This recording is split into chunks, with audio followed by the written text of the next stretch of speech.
to the Gen X Remix, Midlife, Laughs, and Next Acts. I'm your host, Tabatha Jones, also known as the Corporate Escape Sherpa. My question for you today, friend, is how amazing would it be if you lived a life without regrets? Today's guest is LeeAnn Marie Webster.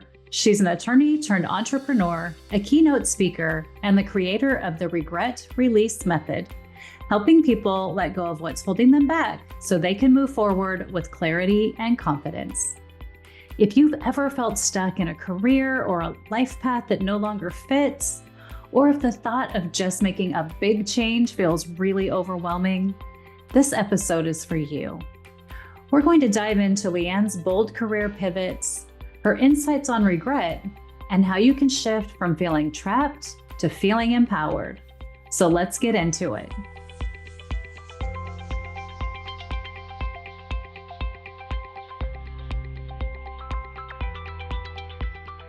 All right, LeeAnn, welcome to the Gen X Remix. How are you doing today? I'm doing awesome. Thank you so much. How are you? I am great. Thank you for asking. It's sunny outside, so that always makes me happy. Same, sister. So good. Oh my gosh. Well, I am excited to dive into your story a bit and learn more about what you do. So, as we get started, my favorite question for my guests is, can you tell us about one of your great remix stories? Yeah, I think I have about 100 of these. But Awesome. one, Even one, better. of, one of my friends used to say, "You're like Madonna. You just reinvent yourself all the time." And I'm like, "I'll take that. Can I have Madonna's money Exactly. for it?" Like, I'll take the money, the body, yeah, all of it. the voice. Um, and I believe my biggest one is when I quit practicing law. So I can tell you a little bit about that story if that's cool. Absolutely. So yeah, I was the first lawyer in my family, and we didn't have anyone doing that. So it was a big deal for me personally when I became a lawyer, and I hadn't always wanted to be a lawyer, but I definitely, was like, oh, this could be a really cool career path. And I practiced law for a couple of years in Columbus, Ohio, where I was originally from. And I was doing product liability defense litigation for auto manufacturers. That is a mouthful. That's right. That's a lot. About as exciting as it sounds. Okay, good. And so I decided that I wanted to practice entertainment law. And so, short story is I was like, oh, well, I'll just move to LA because it's LA or New York and I want to live in California. And so, that's where the entertainment lawyers are. So I convinced my best friend at the time to go. I moved across the country. I go to LA. I take the bar exam. I don't pass the bar the first time. And because I didn't pass the bar the first time, no one would hire me as a lawyer. And so I was like a receptionist for my friend. And I was doing these odd jobs and kind of, temping and legal stuff and whatever. And then at one point I realized, oh, it wasn't the area in which I was practicing, it's the actual practice of law. I was having more fun making $15 an hour as a receptionist in my friend's office than I ever had practicing law. And it was like, oh, snap. What do I do? And I ended up getting into sales. I did court reporting sales. So I sold court reporting services to law firms and legal professionals. So I kept the legal tie in there, but I was able to leverage my, bubbly personality and my, all the things that come with a sales job in a really unique way. Oh my gosh, that's amazing. Okay, so weird but fun fact. I went to court reporting school.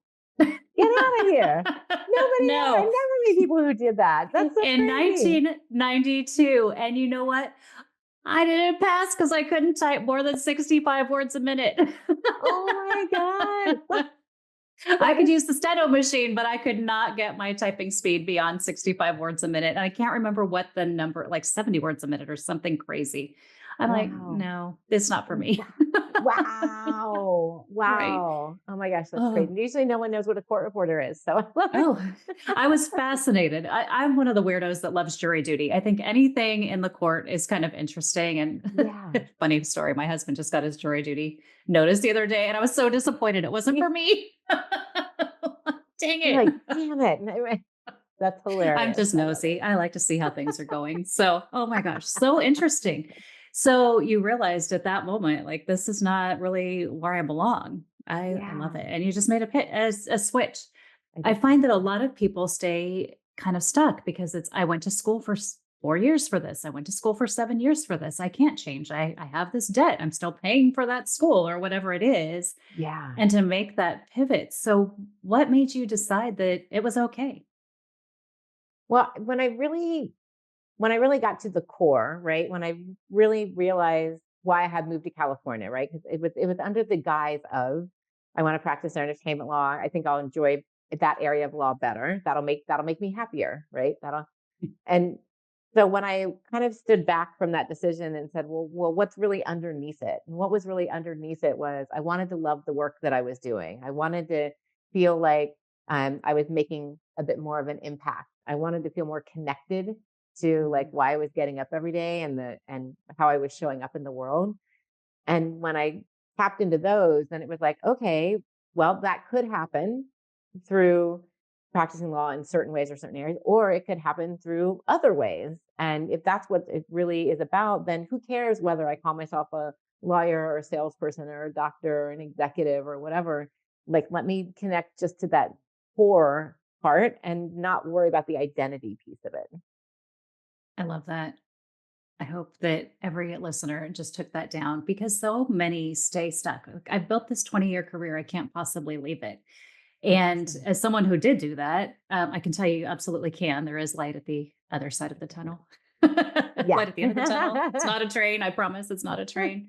Yeah. But there's definitely, value in really stopping and assessing, am I happy? Is this making me happy? And is there something else I could be doing that would be better? Yeah, and what about this makes me happy, And then and also, I mean, it is bold. I think I was just, in my 20s, I didn't realize quite how bold it was. Yet it's definitely been a theme through my life. And the the thing that where I see a lot of people and a lot of clients I work with get caught up is you're right, in that identity, in that, well, I am this, so I can't be that. I've put a lot into this, so I can't change it. And it's that almost like what's the phrase I'm thinking of, like the sunk costs, right? Like I spent years and lots of money becoming a lawyer, so I can't not be a lawyer.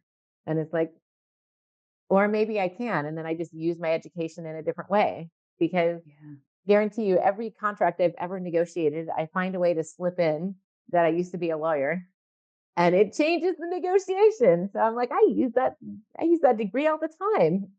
Exactly. That's the best part of education. It's mostly Yeah. transferable. It doesn't have to be so specific. Oh my Yeah. gosh. I think that when we first met a few months back, we really we bonded over your regrets philosophy. Yeah. One of the things I said when I took the leap from corporate after more than 30 years was, if not now, then when? And I didn't want to live with a life of regret. Yeah. And you and I connected on that because that's really where your space is. So tell me a bit about why regrets are important and really how it relates to the action that we take as we go forward. Yeah. Well, there's a few different ways, and what you just said is a perfect example of that's actually part of why I moved from Ohio to LA, also, right? Because I thought, well, I don't want to regret not trying. I don't want to, fast forward in a year, 2 years, 3 years, 5 years, and say I wish I would have tried. I wonder what if I would have tried. And I thought, well, I just if I just go and I don't like it, I can always come back. But then I know, and then I'll be happier here. And there's is, by the way, a world regret survey, and it shows that people by more than 3 to 1 regret the things they didn't do more than things that they did do. Because we have the what if playing in our head. Um, so that is really the core of the work that I do because I find that people, regrets aren't bad. Regrets are actually really good. They show us what we value. They show us what's important to us. They guide us with what we do and don't like in life. And yet, if you or if it sticks with you, right? If you're thinking, gosh, I wish I would have X, Y, Z, then that's where we can have shame or guilt or frustration or anger or resentment. And that's when regrets start to become harmful. That's where we want to look at. I have a whole regret release method that I've created to help people get steps through that because I find there's a lot of power in just digging into them a little bit. I I love that, releasing regrets. Could you tell us a little bit about the process? Sure. Well, if you ever see me speak in person, I will have you fill out a postcard that I love has it. this great quote from Mae West on it. You only live once, but if you do it right, once is enough. And then on the back is an anonymous. So this one happens to say, not going to Hawaii when I had the chance at age 20. I've yet to go and I'm almost 50. So I've collected over 1,000 of these. And one thing that I find is really important in this process is to literally write it and literally get rid of it. So it comes in this form, or I have a online version where you can go. In fact, if you go to regretreleasemethod.com, it'll walk you through my whole 5-step process. But there's a form that you can submit anonymously online, so you're like getting it out of your system. Love it. That's a key part Okay. of it. Yeah, So and powerful, then just clearing it. yeah. And then the other part is just looking at, once you kind of become aware of it, then like, what do we do with it? Right. So this woman who says not going to Hawaii. So she's for 30 years now. This has been sitting with her in some way. And, the first thing I would say to her is, do you still want to go? Like book the flight, figure out how to go. Just or decide, yeah, you know what? I don't want to go to Hawaii. I want to go to Fiji, whatever, do whatever it is. Yeah.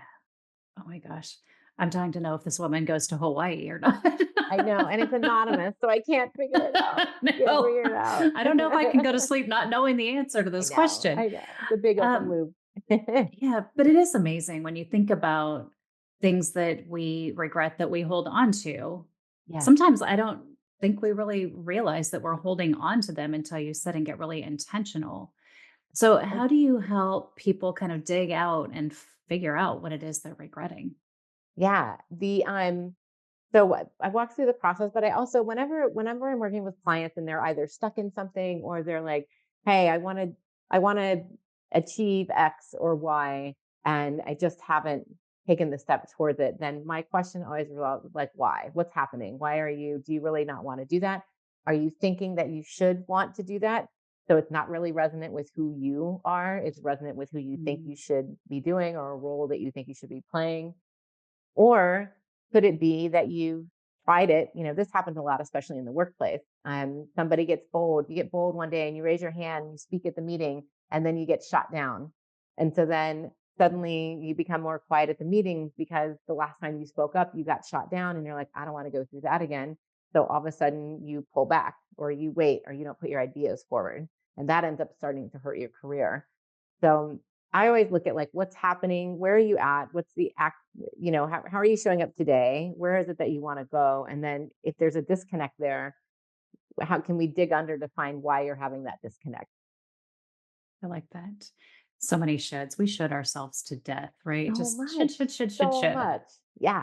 I was Yeah. talking to a young lady last night. I do some mentoring and I was talking to her and she said, well, my family thinks I should, and my husband thinks I should, and somebody thinks I should.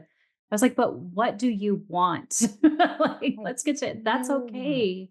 What do you And want? it's important to remember you can be grateful for what you have and want something more or different. There's no shame in that. 100%. Oh my 100%. gosh. And I feel like especially for Gen X women, right? You know, we were brought up in an interesting time, right? So we were brought up in the like, you can do anything, there's a lot of like power of, you know, um, we were in some cases the first generation, right, to like actually have legit careers as an option and be able to go out there. And now we're trying to navigate what that looks like.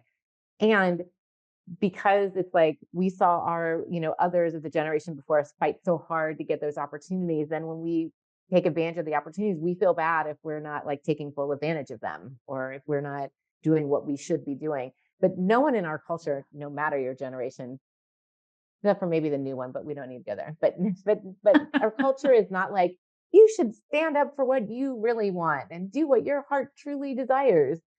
No, it's like not the message anywhere. And so that trips Oh us my up. And gosh. especially as women, because we are often primary caretakers of the children, because we're, often taking care of everybody else around us before we take care of Mm. ourselves. We we are even more ensconced in in the roles that we play and how we're showing up, and even less likely to say like, no, I'm going to step out and do this for me.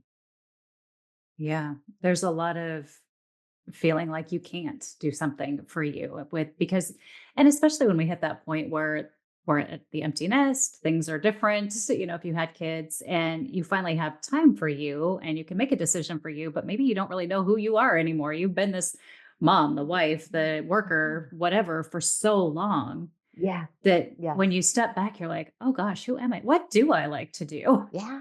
It's Yeah. so And that's actually one of the interesting. exercises I have clients do a lot. It's just tune into that and just and also to take nothing for granted. Yeah. I always say, don't assume that you still like strawberries. Does this version of you like strawberries? Or was it just that, your mother loved strawberries and so you always made the strawberry dessert and you shared the dessert with her and that's why you love strawberries and thing, but you don't really like them yourself. You'd much rather have a peach. Like, suss that out. That's so funny and so true. I mean, you do, you cook for, there's certain things you'll make because your kids will eat it without complaining, right? And so, all right, I'm done. Do I even like macaroni and cheese anymore? I don't think I do. Right. Right. That's so Yeah. great. Yeah. Such simple Mhm. things, but it just keeps going as you look at all the different areas in your life, I'm sure. Oh my gosh. 100%. So, do you ever have someone come up to you and say, well, LeeAnn, I don't have any regrets? 100%. I used to say that too, as a matter of fact. So it's so ironic that I like the work that I'm doing because I used to be like, I don't regret anything. I wouldn't change anything. Everything happens for a reason. Life is happening for me, not to me. And I agree 1,000 times. Yes. And Um, two things, right? One is sometimes the word regret feels really heavy and people are like, well, I don't have a regret. And so then I say, well, if you had the opportunity, would you do something differently now? And so, that's it could be a different way to look at that idea.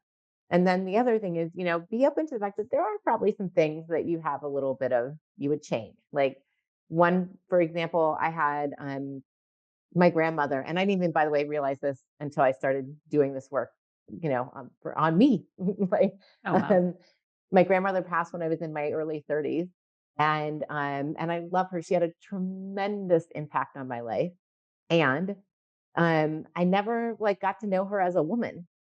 And I really wish that I would have because, she lived in this whole different time with this whole set of expectations and different culture. And I wish I would have, instead of just hearing all the stories about the family, I wish I would have asked her, like, why did she pick my grandpa? And, how did she feel with raising kids in the time that she did? And just gotten to know her as an individual and a woman instead of just as my grandmother who, likes things a certain way and, makes certain foods. That's so interesting. As you were thinking or speaking, I was kind of thinking about my own situation with my grandmother. And I would say that's really interesting because we never really did have time while she was alive to think about her as a woman and an influence in my life. And she's one of the people I was closest to growing up. And, you know, our family is Native American. So my great grandmother was full Cherokee, Oh, which meant my wow. grandmother was half. And we never talked about her life growing up.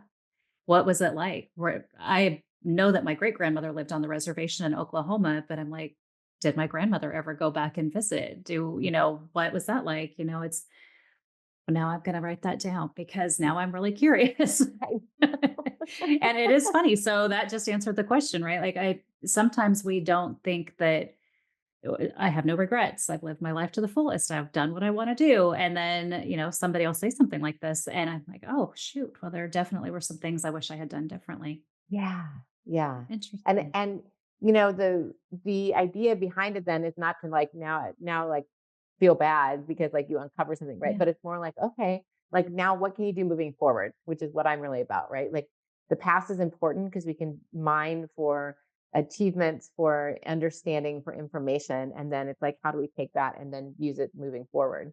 So now if you have any other grandparents or even your parents perhaps that are alive or a dear friend or something like that, now think about how can you relate to them differently or to others in your life and ask the questions and get to know them as a person instead of as whatever role they've already been playing.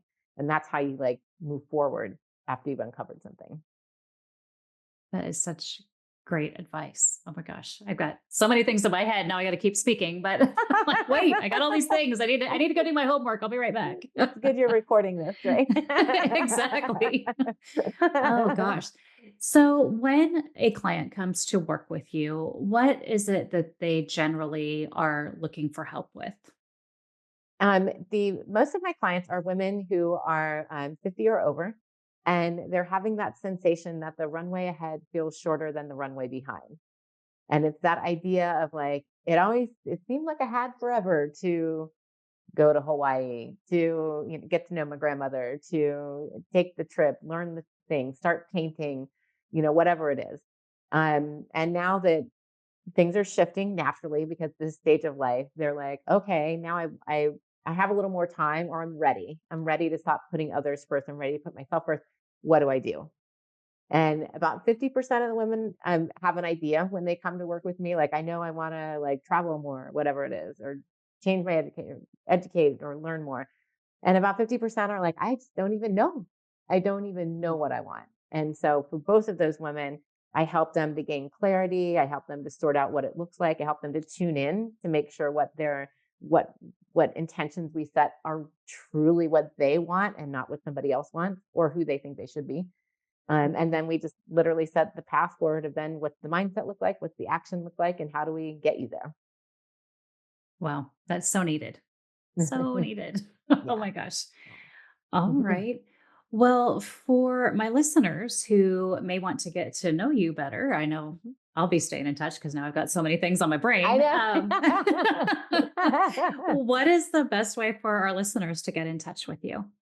Well, there's two ways. If you want to play with releasing a regret, which I highly invite you to do, you can go to regretreleasemethod.com, and it'll walk you through my simple 5-step process. And then if you just want some general information about me, you can go to my whole name.com, LeeAnnMarieWebster.com. Fabulous. Well, make sure that those are in the show notes so our guests can connect with you, can get out there and release some regrets because as we've been talking, I'm learning about how important that is and those things that I didn't realize I kind of regretted. So good. So, LeeAnn, if you were to leave our listeners with one bit of advice or one nugget that they could take forward for their day and their life, what would you share? And I really the message I really want to spread in the world is that you have the power, right? So often we give the power to others to dictate how we show up, what we do, and how we live. And what I really want you to get is you have the power. Just like the good witch Glinda said to Dorothy at the Wizard of Oz, right? You had the power. You didn't have to go externally searching. You had the power all along, my dear. You just had to find it within yourself. And so remember, you have it. And if you need help finding it, I can be your good witch Glinda. All right. Well, we got it from Good Witch Glenda, also known as LeeAnn Webster. That's right. So good. And absolutely love that. So you have the power. And I love that our listeners are going to get to take that forward for the rest of hopefully their lives because it's so important. And as simple as it seems, just even writing that down, I have the power. Just remind you when you start feeling in that little funk or gosh, what's holding me back, or I feel a little bit stuck, and definitely encourage our listeners to reach out to you and to grab your regrets exercise. Cool. Thanks. All right. Well, LeeAnn, thank you so much for joining us today on the Gen X Remix. This has been a lot of fun and a lot of learning. Thank you. Thank you. Wow, what an incredible conversation with LeeAnn Marie Webster. I hope you're walking away with a fresh perspective on regrets. Not as things to dwell on, but as clues to what truly matters to you. If today's episode resonated with you, take action. Visit regretreleasemethod.com to explore LeeAnn's 5-step process for letting go of regret and stepping into your next chapter. And if you want to learn more about her journey, head to LeeAnnMarieWebster.com. As always, if you love this episode, share it with a friend, leave a review, and hit subscribe so you don't miss what's coming up next on the Gen X Remix. Until next time, friends, remember, you have the power to rewrite your story anytime you choose. We'll see you next time.